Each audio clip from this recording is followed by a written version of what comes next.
अस्सलाम वालेकुम दोस्तों, तुसी वेखदे पे हो पाक पत्रकार ते मैं तेरा दोस्त अहमद फराज। दोस्तों सब तो पहले रिक्वेस्ट है चैनल को सब्सक्राइब कर लो, फेसबुक वाले भरा वीर बहुत अच्छे पेज को फॉलो कर लो। किसी भरा वीर अच्छी नस्ल की गाय चाहिए हो पहलन दूजन जिस तरह के पहलन है इस तरह जानवर किसी भरा वीर चाहिए हो बाएतमाद और भरोसे नाल परचेज कर सकता है। दोस्तों पाक पत्रकार बहुत अच्छा चैनल, जो जानवर लगता है फौरी सेल होता है ते बाद का जानवर लगन का मौका ही नहीं मिलता, पहली सेल हो जाता है। जिस तरह माशाल्लाह तैयार करके अली लानी सी पहले बच्ची आई शेख इमरान साहब लाहौर उन्हें परचेज कर ली। अल्लाह ताला मालिक नसीब करे, बहुत अच्छा बरावीर है, ट्रांसैक्शनल बैंक अकाउंट भेज दी और लाहौर जा रही। कैमरामैन साहब गड्डी नंबर एक एक चीज करो क्लियर ते करो लोड ले चलो जी। पहले बच्ची गब्बन जर्सी ते चोलस्तानी शेख इमरान साहब लाहौर उन्हें परचेज कर ली। अल्लाह ताला मालिक नसीब करे।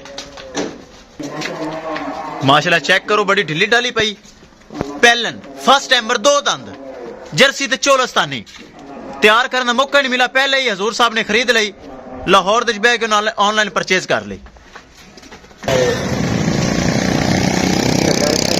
चेक करो माशाल्लाह बड़ी खूबसूरत चोलस्तानी जर्सी पहलन बच्ची माशाल्लाह कच्ची है। अल्लाह ताला मालिक नसीब करे, जो जानवर लगता है अल्हम्दुलिल्लाह पाक पतन काउस पेज ते सेल हो जाता है ताकि गारंटी वाला चैनल लो जी। गड्डी नंबर एक एक चीज करिए clear A low ji load हो गई। पराली पुराली खुली पा दे पीछे धक्का मार दे बस चढ़ जैसे